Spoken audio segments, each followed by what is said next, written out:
Bible పనులు పాడుకుందాం.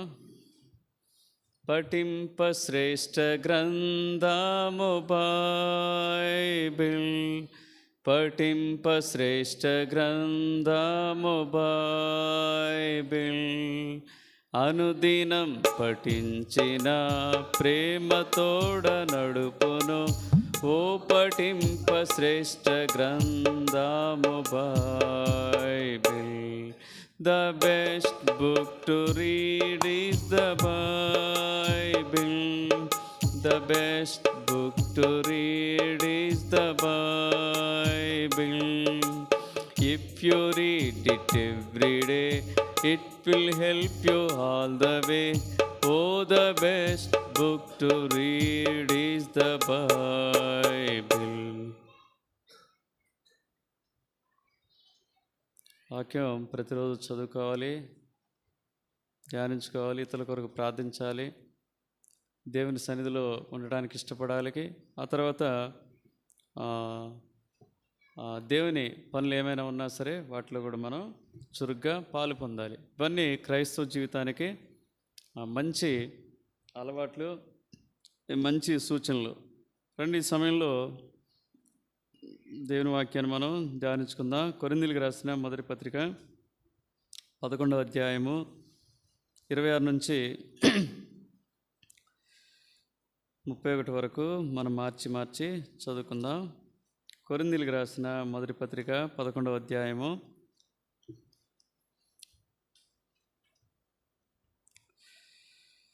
మీరు ఈ రొట్టె తిని ఈ పాత్రలోనిది త్రాగినప్పుడెల్లా ప్రభు వచ్చే వరకు ఆయన మరణమును ప్రచురించుదురు.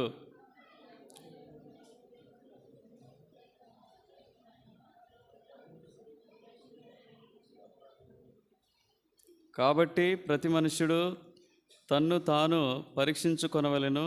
అలాగ చేసి ఆ రొట్టెను తిని ఆ పాత్రలోనిది త్రాగవలెను.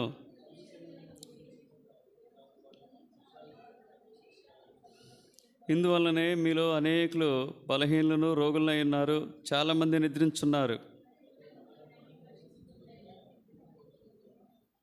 తిరిగి ఇంకో మాట 143వ కీర్తన 10వ వచనాన్ని చదువుకుందాం.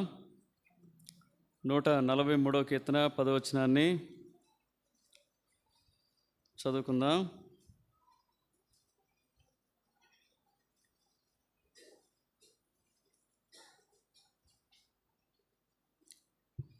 నీవే నా దేవుడవు, నీ చిత్తానుసారంగా ప్రవర్తించుటకు నాకు నేర్పుము. దయగల నీ ఆత్మ సమభూమి గల ప్రదేశమందు నన్ను నడిపించునుగాక. ప్రభు సహాయం కొరకు, నడిపింపు కొరకు ప్రార్థన చేసుకుందాం.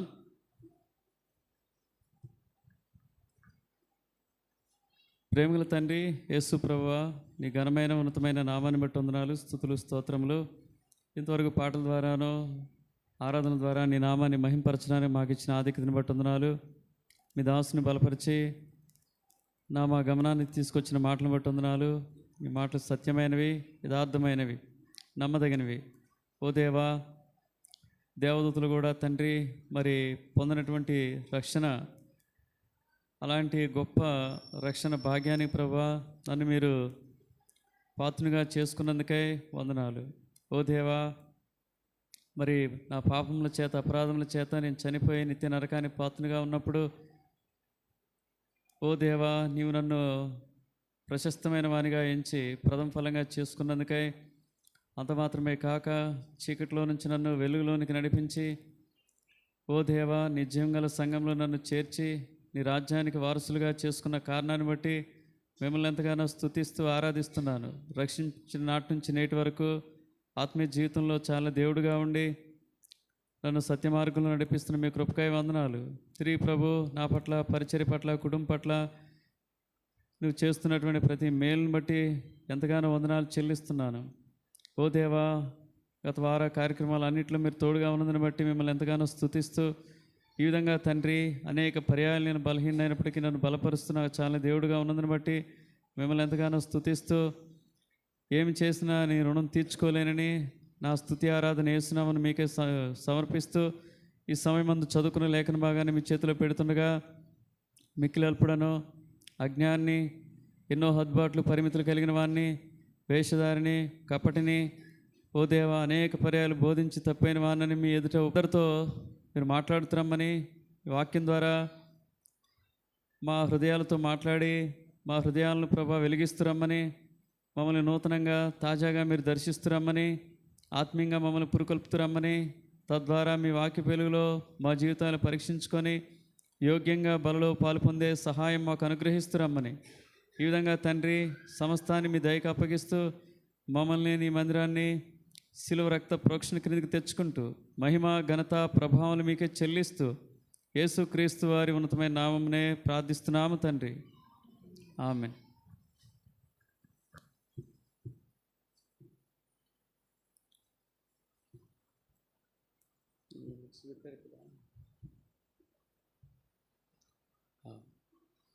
ప్రభువుల్లో పాలు పొందేటటువంటి మనము చాలామంది ఇప్పటికి కూడా అలవాటుగానే పాలు పొందుతున్నారు. తర్వాత ఏదో మేలు కలుగుద్దని పాలు పొందుతున్నారు. వాస్తవమైనటువంటి గ్రహింపు జ్ఞానం అనేది ఉండటం లేదు. ఆ విధంగా ఉండొద్దు. ప్రభు గురించి ప్రభు వల్ల పాలు పొందేవాళ్ళు కనీసం ఒక 4 సంగతులన్నా చేయాలి. ఏం చేయాలి చెప్పండి? ఒకటి చెప్పు కళ్యాణి. ప్రార్థన చేయాలి. Very good. ఎవరితో ప్రార్థన? ఒంటరిగానా? ఎవరితో చేయాలి? ఒంటరిగా చేయాలి. సంఘంతో ప్రార్థన చేయాలి. రెండోది ఆయనతో సహవాసం చేయాలి. ఆయనతో వారమంతా ఏం చేయాలి? సహవాసం చేయాలి. అంతేగాని సరైన సహవాసం లేకుండా ప్రభు బలిలో పాలు పొందా రాదు. ఒకవేళ లేకపోతే సరి చేసుకోవాలి తప్ప నిర్లక్ష్యంగా ఉండొద్దు. ఎందుకు ఉండకూడదు? సరైన సహవాసం ఎందుకు కలిగి ఉండకూడదు? ఏమైనా నష్టమా? యేసు ప్రభు దగ్గరవాడా దూరపోవాడా? ఆయన సమీపంగా ఉంటాడు కదా. ఆయన తన ప్రజలకు ఎలా ఉంటాడు? సమీపంగా ఉన్నట్టు మరి ఏ దేవుడు ఏ జనానికి సమీపంగా ఉండడు. అంత గొప్ప ఆధిక్యత ఉంది. ఇంకా ఏం చేయాలి? మూడోదిగా ఆ వాక్యం సరిగా ధ్యానించుకోవాలి. అసలేం చెప్పట్లే ఇంకా.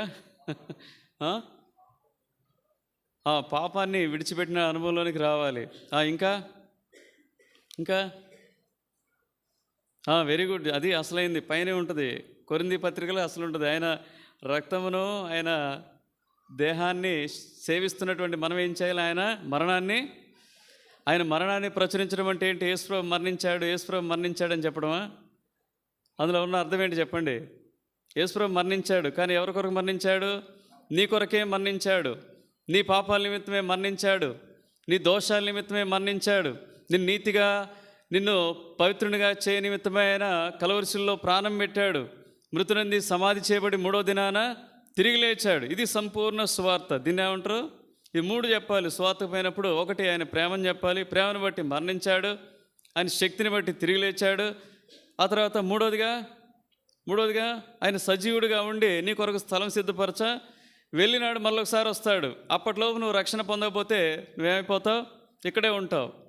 టాటా చెప్తాడు, బాబాయ్ చెప్తాడు. అర్థమైందా? మనుషులు అనుకుంటా ఉంటారు ఏముండదండి, మరణం తర్వాత ఏం తక్కిడో బిక్కిడో, ఎవరెక్కడ పోతారు ఎవరు తెలుసు అంటారు. ఇది చదివితే తెలుస్తుంది. ఈ పుస్తకం చదివితే మనకు అర్థమవుద్ది అనమాట.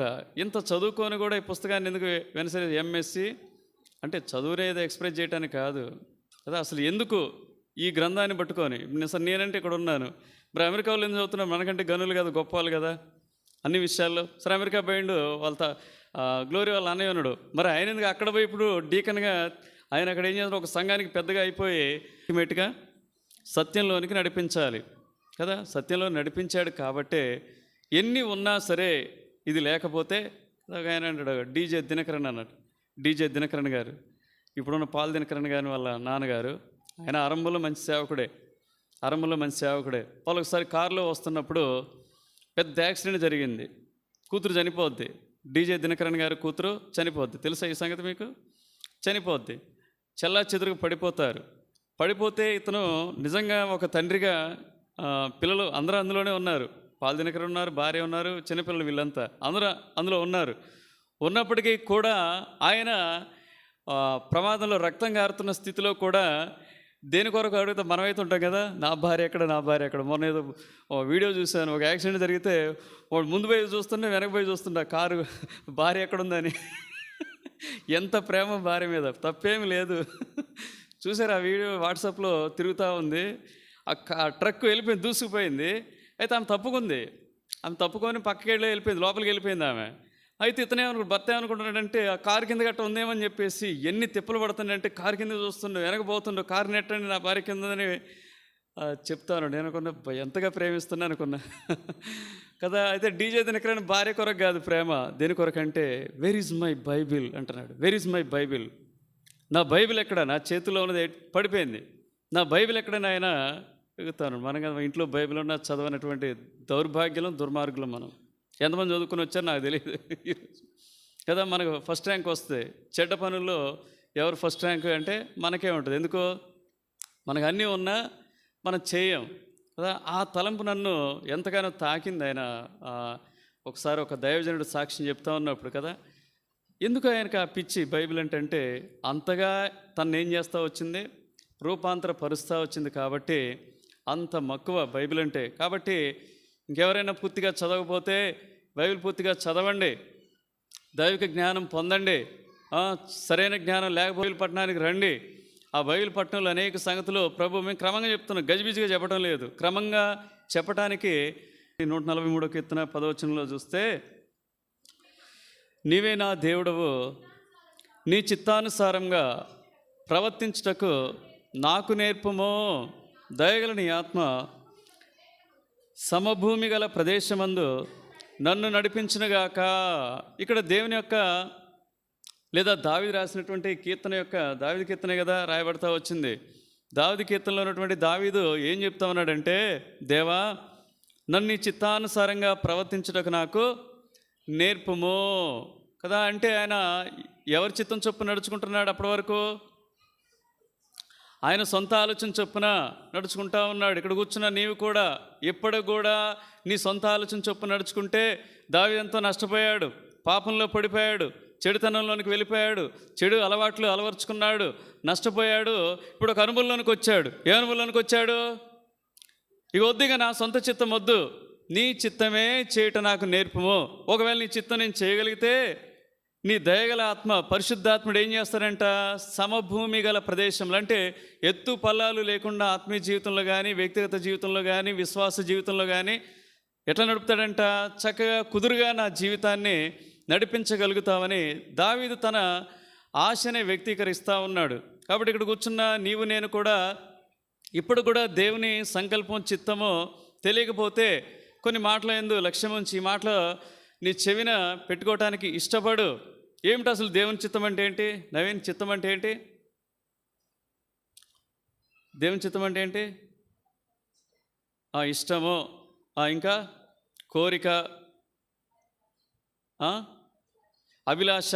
ఓకే, మంచి పర్యాపదాలు ఎక్కడ చూస్తున్నాయింది పర్యాపదాలు అని చెప్పేస్తున్నారు. ఇంకా చెప్పండి. సంకల్పం, ఉద్దేశం, ప్రణాళిక. అవునా? ఇంగ్లీష్లో కొన్ని చెప్పండి ఇంగ్లీష్లో మోటివ్స్, ఇంకా ఇంటెన్షన్స్ కదా. కానీ దేవుడు మన పట్ల కలిగినటువంటి ఇష్టం, ఒక మాటలో చెప్పాలంటే ఇష్టము సరైనటువంటిది, కోరిక సరైనది, సంకల్పం సరైనది కదా. దేవుడు సంకల్పం చొప్పున దావీదు నడుచుకోవాలని తన యొక్క కోరిక. మరి దేవుని యొక్క సంకల్పాన్ని ఎలా తెలుసుకోగలుగుతాం మనం? దేవునికి ఒక ఇష్టం అంటూ ఉంటుందని మనకు తెలుసు, దేవునికి కోరికలు ఉంటాయని మనకు తెలుసు, దేవుడు కొన్ని ఉద్దేశాలు ఉంటాయని మనకు తెలుసు. వాటిని మనం ఎలా తెలుసుకోగలుగుతామంటే కొన్ని వాక్యం ద్వారా తెలుసుకోగలుగుతాం. 99% కదా, 99.999 ఇంకేమైనా పెట్టుకోండి. 9 ద్వారా అంటే వాక్యం ద్వారానే ప్రభు యొక్క మనసును మనం తెలుసుకోగలుగుతాం. ఆ మనసును తెలుసుకోబట్టే 2021 సంవత్సరం అక్టోబర్లో నేను ఏం చేయగలుగుతూ వచ్చాను? దేవుని దయని బట్టి దేవుని వాక్యం ద్వారా నాతో మాట్లాడుతూ వచ్చాడు, దేవుడు నన్ను సంధిస్తూ వచ్చాడు, దేవుడు నాతో సూటిగా స్పష్టంగా చెప్తా వచ్చాడు. నా భవిష్యత్తు పరిచర్య విషయమై, నా భవిష్యత్తు విషయమై నేను చక్కగా కుదురుగా ఒక చోట పరిచర్య చేస్తూ పోతా ఉన్నాను. అలాంటి పరిస్థితుల్లో దేవుడు నన్ను ఏం చేస్తూ వచ్చాడు? 132వ కీర్తన 12, 13, 14, 15, 16 వచనాల ద్వారా దేవుడు నాతో మాట్లాడుతూ వచ్చాడు. యెహోవా సత్య ప్రమాణము దావీదుతో చేసెను, ఆయన మాట తప్పనివాడు. యెహోవా సియోనును ఏర్పరచుకొని ఉన్నాడు, తనకు నివాస స్థలముగా దాన్ని కోరుకొని ఉన్నాడు. ఇది నేను కోరిన స్థానము, ఇది నిత్యము నాకు విశ్రమ స్థానముగా నుండును. ఇక్కడనే నేను నివసించెదను, దాని ఆహారమును నేను నిండారులుగా దీవించెదను. దానిలోని బీదలను ఆహారంతో తృప్తిపరచెదను. దాని యాజకులకు రక్షణను వస్త్రముగా ధరింపచేసెదను. దానిలోని భక్తులు బిగ్గరగా ఆనందగానం చేసెదరు. అక్కడ దావీదునకు కొమ్ము మొలవ చేసేదను. నా అభిషిక్తుని కొరకు నేను అచ్చట ఒక దీపము సిద్ధపరిచి ఉన్నాను. అతని శత్రువులకు అవమానమును వస్త్రముగా ధరింపచేసేదను. అతని కిరీటము అతని మీదనే ఉండి తేజరిల్లును అనెను. దేవుడు నాతో మాట్లాడినప్పుడు నేను దేవుని చిత్తానికి లోపరుచుకున్నాను. ప్రభు, ఇది నీ కోరిక. ఈ స్థలంలో నీ పని జరగాలని ఇష్టపడుతున్నావా? ఈ స్థలాన్ని నువ్వు కోరుకున్నావా? ఈ స్థలంలో ఏం చేస్తా ఉన్నాడంట? ఆహారమును నేను నిండారులుగా. ఆహారం అంటే భూసంబంధమైన ఆహారం వద్దు, అది కూడా నిండగానే పెడుతూనే ఉన్నాం. తృప్తిగా తింటున్నారు, అందులో డోకా ఏం లేదు. హెబ్రోన్లో దాదాపుగా ఏం పెడతారంటే సాంబార్ పెడతారు. కానీ నేను ఒట్టి సాంబార్తో పెట్టిన దాఖలా లేవు కదా. బై గాడ్స్ గ్రేస్ సాంబార్తో ఎప్పుడు పెట్టినటువంటి పెట్టి పంపిన దాఖలా లేవు. ఈరోజైతే బిర్యానీ పెడుతున్నారు. ఈరోజైతే బై గాడ్స్ గ్రేస్ మీ అందరికీ ఏమన్నది, మంచి హోటల్లో నుంచి ఆర్డర్ పెట్టాము, ఆ బిర్యానీనే ఉంది కదా. అయితే ఈ ఆహారం గురించిగా దేవుడు మాట్లాడేది. ఏ ఆహారం గురించి దేవుడు మాట్లాడుతూ ఉన్నాడు? జీవాహారము, వాక్యం అనే ఆహారాన్ని సమృద్ధిగా మీకు ఇస్తూ ఉన్నాడు. ఏం లేదు, మనకి ఏం తక్కువ చేశాడు? సంఘ ప్రార్థన ఉంది, బైబిల్ పఠనం ఉంది, గృహ కూడుకుంది, తర్వాత సిస్టర్స్ మీటింగ్, తర్వాత ఫాస్టింగ్ ప్రేయర్, తర్వాత ఆరాధన, తర్వాత స్వార్థకు వెళ్ళి వచ్చిన తర్వాత మళ్ళీ స్వార్థకు సంబంధించిన కొన్ని మాటలు. ఎక్కడ తక్కువ ఉంది చెప్పండి? సమృద్ధిగా ఆహారం ఇస్తూ ఉన్నాడు. కాబట్టి మేము అనుకున్నాం, సరే ఇక్కడ తక్కువ మంది ఉండొచ్చు, వచ్చిన వాళ్ళు ఆగిపోయి ఉండొచ్చు వాళ్ళకు ఉన్నటువంటి పరిస్థితులు బట్టి. కానీ ఏం చేయడు చెప్పండి? వాగ్దానం చేసిన ఆయన నమ్మదగిన వాడండి. ఒకనాడు ఈ స్థలంలో ఏం జరుగుద్దో ఇక్కడున్న మనం చూడగలుగుతాం. ఈ స్థలాన్ని దేవుడు ఎంతగా దీవిస్తాడో చూడగలుగుతాం. ఈ స్థలం ద్వారా ఎంత పరిచర్య జరుగుతుందో మనం చూడగలుగుతాం. ఒకవేళ దేవుని సంకల్పం ఉంటేనే.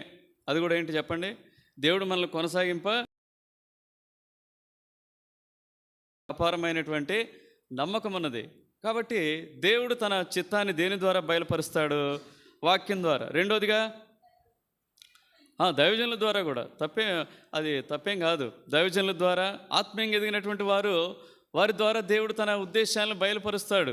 అది మనం గుర్తెరగాలి. వాళ్ళు చెప్తున్నవి ఏం చెప్తారండి? ఆయన ఒక టీచర్, ఆయన చెప్పేది ఏముంది? ఆయన ఇందులోనేగా చెప్పేది. ఆయన కూడా ఇందులో చెప్తా ఉన్నాడు, ఇందులోనే చెప్తాం. మేము చెప్పుకోలేమా? అయితే నీకున్న అభిషేకం వేరు, నాకున్న అభిషేకం వేరయ్యా. దేవుడు తను ఏర్పరచుకున్న వ్యక్తికి ఇచ్చిన అభిషేకం అది ఎక్స్క్లూజివ్లీ. అది ఎట్లా ఉంటుందంటే అది అర్థం కాదు. అది తను విడిచిపెట్టడు, తనకు తోడుగా ఉంటాడు, తను నడిపిస్తాడు, తనకు వాక్శక్తిని ఇస్తాడు, తనకు జ్ఞానాన్ని ఇస్తాడు, పరిశుద్ధాత్మ నడిపింపనిస్తాడు. తన వాక్కు ద్వారా ఏం చేస్తాడో తెలుసా? జనాలకి మేలు కలగజేస్తాడు. ఏం కలుగుద్దంట? ఏం కలుగుద్ది? 1 కొరింథీ 14:3 ఉంటుందన్నమాట. ఆదరణ కలుగుద్ది, హెచ్చరిక కలుగుద్ది, క్షేమాభివృద్ధి కలుగుద్ది, ఆత్మీయ పురుకొల్పు కలుగుద్ది. భయంలా కూలంకషంగా చెబితే ఏం చెప్పదు? మూడింటిని బట్టి చెప్తే ఏం కలుగుద్ది చెప్పండి? ఆత్మీయ పురుకొల్పు కలుగుద్దండి. ఆత్మీయ పురుకొల్పు. కాబట్టి త్రోసివేయకు అట్లా అనుకున్నాడంట. జాక్పూని గారు పలుమార్లు చెప్పిన, భక్సింగ్ గారు చెప్పిన, ఆయన పెడచని పెడతా వచ్చారండి దేవుని సేవ విషయమై. 2 times రాజీనామా ఇచ్చాడంట. ఉద్యోగానికి నేను ఏం చేస్తున్నాను, రిజిగ్నేషన్ చేస్తున్నాను, ఆమోదించమంటే అనుమతి దొరకలేదంట. నిరాశలో ఉన్నాడు. దేవుడు సేవకు పిలుస్తున్నాడు, వీళ్ళేమో నన్ను వదిలిపెట్టట్లేదు. నేవీలో ఏం చేయాలో అర్థం కావట్లే. తలబట్టుకున్నాడు, ప్రార్థన చేస్తున్నాడు, సమాధానం లేదు, నిరాశలో ఉన్నాడు, నిస్పృహలో ఉన్నాడు. ఎగ్జాక్ట్లీ ఇక్కడ కూర్చున్న నీవలే ఉన్నాడు. ఏం చేయాలి నీకు ఇప్పటికి అర్థం కాకపోతే దేవునితో మాట్లాడతాడు. దేవునికి తన సంకల్పాలను, ఉద్దేశాలను బయలుపరుస్తాడు. దేవుడు తన చిత్తాన్ని తప్పక నీకేం చేస్తాడు? వెల్లడి చేస్తాడు. 3 విషయాల్లో దేవుని విషయమై మనం జాగ్రత్త కలిగి ఉండాలి. ఒకటేంటి? ఎక్కడ ఉండాలి? ఫస్ట్ ఏంటి? Wear should I stay? Wear should I stay? నేను ఎక్కడ ఉండాలి? ఈ విషయమై దేవుని అడగాలి. అర్థమైందా? ఎక్కడ పడితే అక్కడ ఉండటానికి దేవుడు అనుమతించడు, గుర్తుపెట్టుకోండి. రెండోది, ఏమి చేయాలి? What should I do? పని చేస్తే నిన్ను సంతోషపెట్టగలుగుతాను, ఏ పని చేస్తే నీ నామానికి మహిమ కలుగుతుంది, ఈ విషయాలన్నీ దేవుడు ఏం చేస్తాడంటే వెల్లడి చేస్తాడు. జాగ్రత్తగా ఉండాలి. మూడోది ఏంటి? హూమ్ టు మ్యారీ, ఎవరిని పెళ్లి చేసుకోవాలి. పెళ్ళి అనేది చాలా ముఖ్యమైనది. అర్థమైందా? తూచి మనం అంటాం కదా, చింతకాయలు పోసేటప్పుడు రాలాడుకునేటప్పుడు తూచి అంటే ఏంటి? తూచండి నేను చూసుకోకుండా చేశాను, పొరపాటున చేశాను, మళ్ళీ నేనేం చేస్తాను, మళ్ళీ నేను మోస్తాను. ఈ తూచి ఇట్లా కుదరదు, ఇక తూచి బూచులు కుదరదు. అర్థమైందా? కట్టేది ఏంటి? ఒకసారి గట్టి కడుతున్నారు. హిందువులు అయితే ఏం చేస్తారంటే గట్టి రింగు తొడుగుతాం అనమాట. ఇంకోటి ఏంటి? దైవ సన్నిధిలో అందరి ముందు ఏం చేస్తాం? చేతిలో చేసి ప్రమాణం చేస్తాం. ఇట్స్ వెరీ సీరియస్ థింగ్ అనమాట. ఏదో మెల్ల తాళి కడితే ఏముంది దాన్ని ఆమె కూడా అనేక పర్యాలు తీసి పక్కన పెడతా ఉంటుంది. అది మా వాళ్ళు అయితే శాశ్వతంగా తీసి పెట్టేశారు. యేసుప్రభువు నమ్ముకున్న వాళ్ళు ఇదంతా మనకు అవసరం లేదనుకున్నారు, మనకు సంబంధించింది కాదు. అర్థమైందా? మనకి ఇది కాదు, ఇది మనకు వర్తించదు. ఒక మాట చెప్పాలంటే ఏంటంటే, హైందవ ధర్మంలో ఉన్నటువంటి ఏవి కూడా మనకేం చేయవు, వర్తించవు. అలానే మనం ఏం చేద్దాం, హైందవులను పట్టుకొని మీరు కూడా తీసేయండి అని మనం ఏం చెప్పాం కదా, మనకు అవసరం లేదు అది. లెట్ దెమ్ డూ, వాళ్ళు చేసుకుంటారు. కానీ దేవుడు మనకు చెప్పింది ఏంటంటే, బీ సింపుల్ అన్నాడు. అంతే. మీరు ఎలా ఉండాలి? సాత్వికంగా ఉండండి. ఏమన్నాడు? తగు మాత్రపు వస్త్రాలు ధరించుకోండి, నిండుగా ఉండండి, మంచిగా ఉండండి. ఇవేమి బాహ్య అలంకరణ కాదు, కానీ మీకు అంతరంగమే ఒక అలంకరణగా ఉండాలి. అందులో దయను, సత్యమును, ప్రేమను, యథార్థతను, పవిత్రతను, నీతిని, జాలి, దయ, కరుణను మీరేం చేయండి? అలంకరించుకోమన్నాడు దేవుడు. ఎంతకంటే ప్రశస్తమైన చెప్పండి? పెద్ద పెద్ద ఆభరణాలు వేసుకొని కూడా గయాలి భార్యలు ఉన్నారు ఈ లోకంలో. అర్థమైందా? పెద్ద పెద్ద ఆభరణాలు వేసుకొని, ఎవరో కదా, మా అత్తయ్య ఉండే చనిపోయింది, ఇప్పుడు అంతకంతగా అరిచేసరికి ఉంటారా చెప్పండి? బాగా అరిచేది మా అత్తయ్య కదా. ఎంతగా అలంకరించుకునేదంటే ఆమెకు దేవత పూనుకునేదంట కదా. పల్లెటూరులో దేవాలు వచ్చినాయి అంటుంటారు ఇప్పుడు కూడా. బ్లైండ్ పీపుల్ అనమాట వాళ్ళు. ఎవడు తాగితే వాడికి ఏమో చెప్పండి, ఒక డీజే కొడతా ఉంటే వాడు కూడా ఊగుతాడు. కొద్దిసేపు మనం కూడా ఊపొస్తుంది. అర్థమైందా? దాన్ని వీళ్ళు ఏం చేసుకుంటారంటే, ఈలోపు సాతాను ఏం చేస్తుంది, లోకంలో సాతాను ఒకటి ఉంది, అది ఆవహిస్తుంది. ఆవహించి ఏం చేస్తే ఆ మధ్య చచ్చిపోయిన వాళ్ళ పేర్లు చెప్పుద్ది. నేను పలానా రోషం అని, పలానా ముత్తయ్య అని, పలానా రామాయణ అని చెప్పేసి చెప్తా ఉంటుంది. ఇక వీళ్ళు చెప్పేది ఏమనుకుంటారు, వాళ్ళు నిజమనుకుంటారు. దేవత పూనింది, ఇక ఈమె చెప్తా ఉంది, నా గురించి చెప్పామా. అదేం చెప్పుద్ది? చక్కగా అన్ని మంచిగా చెప్పుద్ది. నీకు వినసొంపు కేసీఆర్ చెప్పినట్టు చెప్పుద్ది అనమాట వరాలు. అట్లా కాదు, అది కాదు. మా అత్తయ్య అట్లనే ఉండేది, అది కాదు. అంతరంగ అలంకరణ గురించి దేవుడు మాట్లాడేది. కాబట్టి ఇది ప్రశస్తమైనది.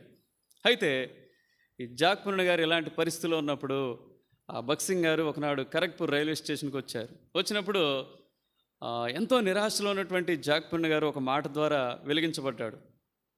ఏమన్నాడంటే, ఎప్పుడు అంటే మళ్ళీ అతను ఏమనుకున్నాడంటే, మరలా నేను జాబ్ చేయాలేమో అనుకున్నాడు. కానీ భక్సింగ్ గారు ఒకే ఒక మాట అన్నాడు, ఎప్పుడు నీ ఉద్యోగానికి రాజీనామా చేసి సేవకు వస్తున్నావు అన్నాడు.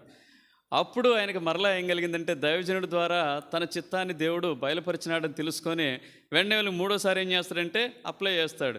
వెంటనే వాళ్ళు వెరీ నెక్స్ట్ మూమెంట్ ఏం చేస్తారంటే, నువ్వు వెళ్ళవయ్యా ఉద్యోగానికి రాజీనామా చేసి నీ పనిది నువ్వు చేసుకోమని చెప్పేసి ఆయన వదిలేస్తారు. కాబట్టి దైవజనుడి మాటలు కానీ, ఆత్మీయంగా ఎదిగిన వాళ్ళ మాటలు కానీ ఏం చేయొద్దు, పెడచెవిన పెట్టవద్దు. వాడి ద్వారా ఏం కలుగుద్దంటే, దేవుడు తన చిత్తాన్ని వెల్లడి చేసుకొని నీకు మేలు చేస్తాడు. కాబట్టి ఇంకేమున్నాయి? ప్రార్థన ద్వారా ప్రార్థన చేసేటప్పుడు మనలో ఏం కలుగుద్దంటే, ఒక ప్రేరేపణ కలుగుద్ది కదా. మనకు కూడా ప్రేరేపణ కలుగుద్ది. ఏం ప్రేరేపణ? మోకాళ్ళని కాస్త ఏం చేయాలి, చాపుకుందామని మనకు ప్రేరేపణ కలుగుద్ది. నీ మోకాళ్ళ మీద ధ్యాస ఉంచినంత కాలం నువ్వేం చేయలేవు, దేవుని మీద ధ్యాస ఉంచలేవు. అర్థమైందా? మన ధ్యాస ఇదే, అమ్మో పొద్దుడే ఎప్పుడు తిన్నారో ఇది అరిగిపోద్దేమో ఎంతసేపు చేస్తే. లేకపోతే అవతల వాళ్ళు ఎప్పుడు ఆమెను చెప్తారా, అవతల వాళ్ళు ఆమెను చెప్తే ఏంటి, ఇట్స్ ఓవర్, ప్రార్థన అయిపోద్ది. దీని మీద కాదు లక్ష్యము. ప్రభు నీతో ఏం చెప్పదలుచుకున్నాడు దాన్ని కనిపెట్టేటప్పుడు మోకాళ్ళ మీద కాదు, పక్కన జరిగే సంగతుల మీద కాదు, ఆమెన్ మీద కాదు నీ దృష్టి, ఎవరి మీద? ప్రభు మీదనే దృష్టి. అప్పుడు ప్రభు ఏం చేస్తాడంటే, నీ అంతరంగంలో ఒక ఆలోచన కలగజేస్తాడు. ఆ విధంగా దేవుడు తన చిత్తాన్ని వెల్లడి చేస్తాడు. ఇంకేమున్నాయి? ఎఫోదు. ఓకే, ఎఫోదు పాత నిబంధనలో పద్ధతిని చెప్తా ఉన్నాం. పాత నిబంధనలో ఏముంటుందంటే, రండి, నిర్గమాకాండము 28వ అధ్యాయము 29, 30, 31 వచనాలు. సరే, నువ్వు గుర్తు చేసావు కాబట్టి చాలా చోట్ల ఉన్నాయి, ఒక సందర్భాన్ని నేను గుర్తు చేస్తాను. నిర్గమకాండం 28వ అధ్యాయము 29-30 వచనాలు. అట్లు అహరోను పరిశుద్ధ స్థలంలోనికి వెళ్ళినప్పుడు అతడు తన రొమ్ము మీద న్యాయ విధాన పథకంలోని ఇజ్రాయేళ్ల పేర్లను నిత్యము యెహోవా సన్నిధిని జ్ఞాపకార్థముగా భరింపవలెను. మరియు నీవు న్యాయ విధాన పథకంలో ఊరీము, తుమ్మీము అనువాటిని ఉంచవలెను. అహరోను యెహోవా సన్నిధికి వెళ్ళినప్పుడు అవి అతని రొమ్మున ఉండినట్లు అహరోను యెహోవా సన్నిధిని తన రొమ్మున ఇశ్రాయేలీల న్యాయ విధానమును నిత్యము భరించును. పాత నిబంధన కాలంలో ఒక 3 పద్ధతులు ఉండేవి. దేవుడు ఏంటంటే గాలిలోనే తన స్వరాన్ని వినిపించేటువంటి ఒక పద్ధతి ఉండేది. రెండోది ఏంటి? ఊరీము, తుమ్మీము. ఇదేంటంటే ఒక ఎఫోద్ ఉంటుంది. ఎఫోద్కి ఇక్కడ 12 గోత్రాల పేర్లు, రాళ్ళు ఉంటాయి. ఆ తర్వాత రత్నాలు, రాళ్ళను రత్నాలు ఉంటాయి. తర్వాత దానికి ఒక 2 భుజాల మీదుగా హ్యాంగ్ చేసుకుంటారు కదా, యాప్రాన్ అంటారు కదా, వంట చేసేటప్పుడు యాప్రాన్ వేసుకుంటారు. అట్లనే హ్యాంగ్ చేసి ఉంటాయి. ఇక్కడ ఒక రాయి, ఇక్కడ నల్ల రాయి, ఇక్కడ తెల్ల రాయి ఉంటుంది. దీన్ని ఊరీము, తుమ్మీము అంటారు. ఓకేనా? ఎవరైనా దేవుని సంకల్పాన్ని తెలుసుకోవటానికి పోతే ఎఫోదు ధరించుకున్నటువంటి ప్రధాన యాజకుడు, ఆ దినాల్లో మొదటి ప్రధాన యాజకుడు ఎవరు? అహరోనే కదండి. ఎవరున్నారు అంతకుముందు? అహరోనే కదా. అహరోను ధరించుకొని పోయినప్పుడు వెలుగుతాయి. ఈ లైట్లు ఏమవుతాయంటే ఎవరు మనం స్విచ్ చేస్తే వెలుగుతాయి. ఇప్పుడన్నీ కూడా ఏంటంటే అబద్ధపు దేవుని చిత్తాలే కదా. అవును చిత్తాలు. చాగుడు చెప్తాడు, అన్న మీరు వెళ్ళండి, ఆ ఉద్యోగం మీరు 10,000 ఇచ్చైనా సంపాదించుకోవాలంటాడు. ఇవన్నీ అబద్ధాలు అవన్నీ. అది మీకే ఇస్తారు దేవుడు అంటాడు. ఉత్తదే దేవుని చిత్తం. ఆ దినాలు అట్లాగా వెరీ సీరియస్ థింగ్. ప్రధాన యాజకుడు ఏం చేయాలంటే అందరి భారములు భరిస్తూ ఆయన వ్యక్తిగతంగా ఏం చేస్తాడు, దేవుని అడుగుతాడు. యుద్ధానికి పోయేటప్పుడు వెళ్ళమంటావా వద్దంటావా, వారి విషయమై పెళ్లి చేసుకోమంటావా వద్దా. అప్పుడు ఈ 2 లైట్లో ఒక లైట్ ఏమవుద్ది? వెలుగుద్ది. లేకపోతే ఏం చేస్తాడు, 2 చిట్టీలు చుట్టి 2 చిట్టీలు వేస్తాడు. ఒక చిట్టి తీస్తారు. ఆకాను విషయంలో అదేగా జరిగింది. ఏం తీశారు? చిట్టీలు తీశారు. ఆకాను గోత్రం మీద చిట్టి వస్తుంది.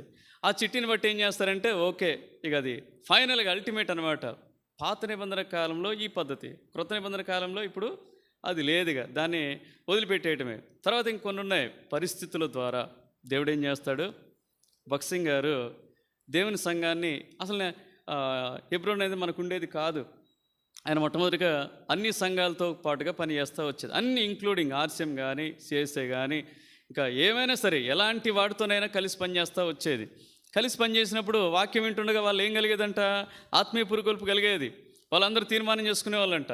అందరూ ఇక మేము రక్షణ పొందుతాం, మారు మనసు పొందుతాం, అందరూ తీర్మానం. మరలా తర్వాత ఇంకొక పర్యాయం వచ్చిన తర్వాత వాళ్ళు కనపడేవాళ్ళు కాదంట.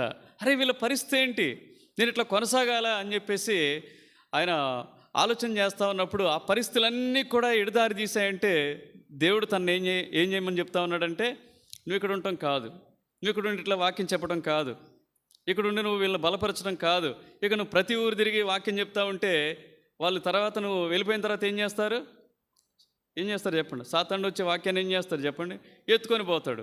వాళ్ళు మరలా మొదటి స్థితికి వస్తున్నారు. కాబట్టి ఇట్లా కాదు, నీకు ఒక పర్టికులర్గా స్థానికంగా స్థిరంగా ఒక దేవుని సంఘం అనేది ఉండాలి అని చెప్పినప్పుడు అతను ఏం చేస్తూ వచ్చారంటే, చెన్నైలో జెహోవా షమ్మా అని ఆయన స్థాపిస్తూ వచ్చారు, ప్రారంభిస్తూ వచ్చారు. తర్వాత హైదరాబాద్ వచ్చిన తర్వాత హెబ్రోన్ వాళ్ళు 56లో వాళ్ళు అక్కడ ఏలేము, తర్వాత హెబ్రోను 56 నుంచి 55 నుంచి 59 మధ్యలో ఈ రెండింటిని వాళ్ళు స్థాపించడం జరిగింది. కాబట్టి పరిస్థితుల ద్వారా దేవుడు ఏం చేస్తాడు, మాట్లాడతాడు. నీ జీవితంలో కూడా పరిస్థితులు కనుక తారుమారు ఉన్నాయంటే దేవుడు ఏదో నీకు చెప్తున్నాడని వాటిని బట్టి నువ్వేం చేయి, గుర్తెరుగు. ఆ పరిస్థితులు గుర్తెరిగి ఏం చేయంటే, దేవుడు ఈ పరిస్థితుల ద్వారా నాతో మాట్లాడుతున్నాడు కాబట్టి నేను అక్కడ ఉండొద్దు, నేను ఇది చేయొద్దు, నేను ఇలా మాట్లాడొద్దు, లేకపోతే నేను ఇట్లా వీటిని కలిగి ఉండొద్దు అని ఆలోచన చేసుకో. తర్వాత ఇంకేమున్నాయి?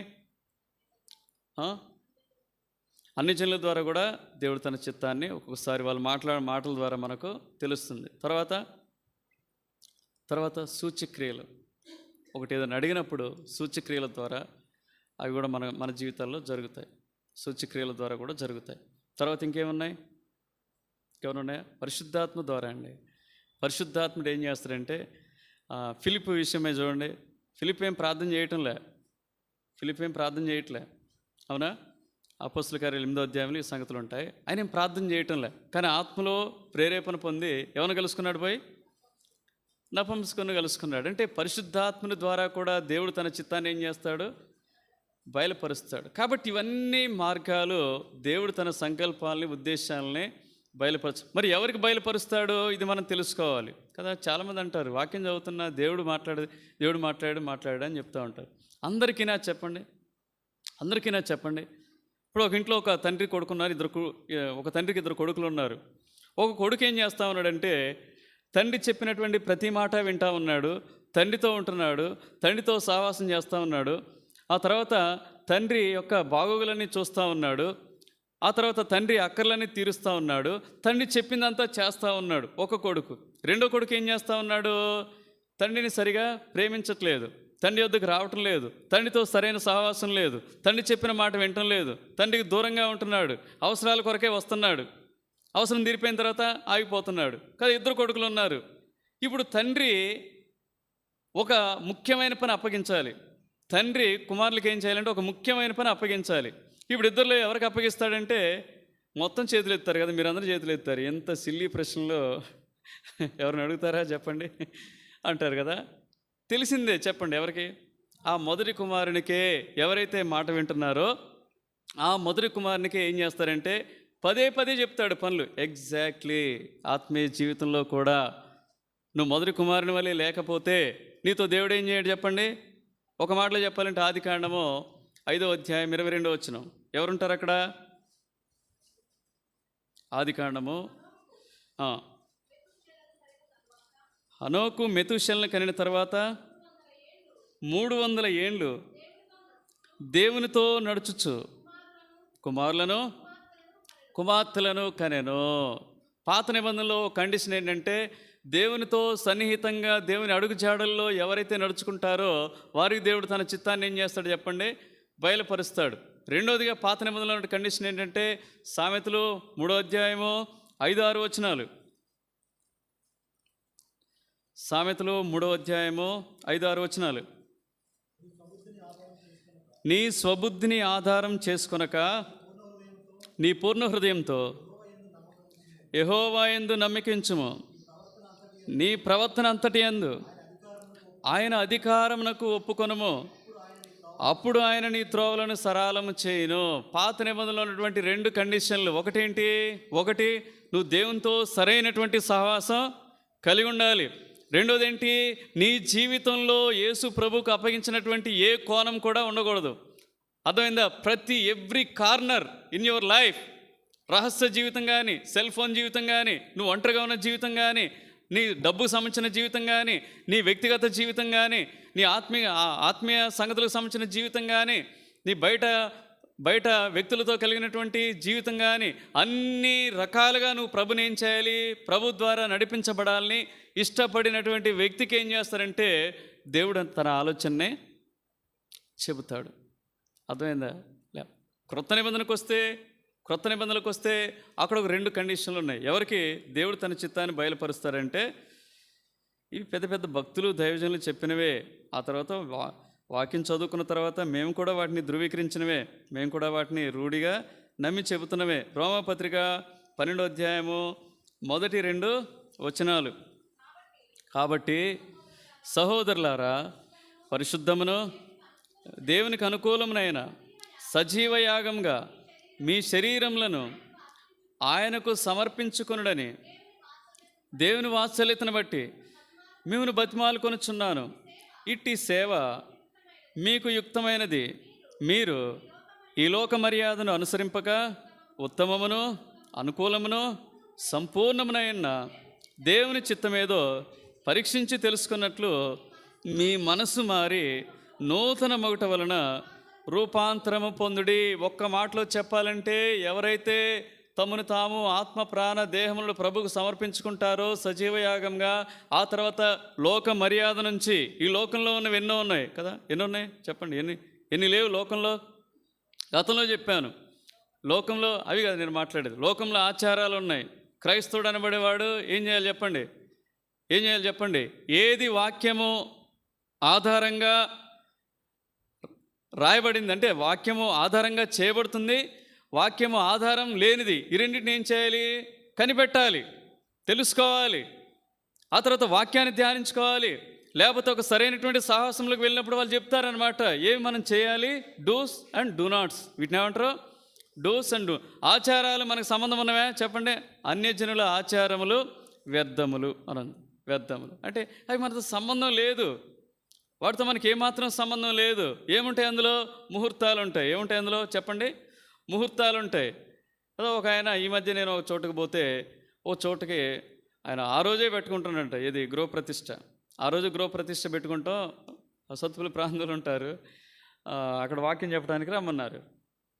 ఆ రోజు కాదండి, నాకు మంగళవారం కుదురుద్దని చెప్పాను. నాకు ఏ రోజు కుదురుద్ది? పక్కన ఉన్న భార్య అంటుంది, మంగళవారం పెట్టకూడదు కదా అంటుంది. మంగళవారం పెట్టకూడదు కదంటే, అయితే నేను కూడా నేను కూడా రానులే అమ్మ మంగళవారం అని చెప్పాను. నేను కూడా రాను, మీరు చెప్పిన రోజైతే నేను రాను, నాకు అనుకూలమైన రోజు నేను వస్తాను. దేవుడు అన్నీ మంచివి అన్నాడమ్మా. వాళ్ళతో చెప్పాను, దేవుని నమ్ముకున్నారు, రక్షణ పొందారు. ఇంకా వీటిలో ఈ బంధకాలు చిక్కున్నారంటే, కొంతమంది వాస్తులు, కొంతమంది ఏమున్నాయి చెప్పండి వాళ్ళకి? వాస్తులు. ఏం చేస్తూ ఉన్నారంటే ఇల్లుని అంతటినీ ఏం చేస్తారు? మొత్తం పాడు చేస్తూ ఉంటారు. ఎవడో చెప్తాడు అక్కడ ఇది ఇటు బరువు ఉండకూడదని చెప్తాడు, అది తీసేసి ఇటు పెడతారు. మళ్ళీ ఏదో జరగకుండా ఉంటాయి చెప్పండి? రోగాలు రొచ్చులు ఇవన్నీ మానవుని కాకపోతే ఎవరికి వస్తాయి చెప్పండి? ఏదో ఒకటి వస్తూనే ఉంటుందయ్యా. ముహూర్తం చేసుకున్న వాళ్ళు, అర్థమైంది, ముహూర్తాన్ని పెట్టి చేసుకున్న వాళ్ళు విడిపోతూనే ఉన్నారు. అర్థమైంది, ముహూర్తం లేకుండా పెళ్లి చేసుకున్న వాళ్ళు కూడా ఏమన్నారు? మంచిగానే ఉన్నారు. అందులో కూడా విడిపోతున్నారు. నా తలంపు ఏంటంటే అది కాదు. క్రైస్తవులుగా నువ్వు నమ్ముకున్న తర్వాత బయట సంగతులు వదిలిపెట్టు. నువ్వు ప్రభు కొరకు నువ్వు ఎలాంటి రోషం కలిగి ఉన్నావు, వాక్యం పట్ల ఎలాంటి వైఖరి కలిగి ఉన్నావు, వాక్యాన్ని అనుసరించడం ద్వారా ప్రభువును మహింపరచాలని నీకు లేదా? ప్రభుని సంతోషపెట్టాలని నీకు లేదా? ప్రభు నామానికి మహిమ తీసుకురావాలని, ప్రభు ఇష్టాన్ని చేయాలని నీకు లేదా చెప్పండి? రోమా 12 ఇదే చెప్పేది. మీరేం కావాలి? మీ మనసు మారి రూపాంతరత పొందాలి.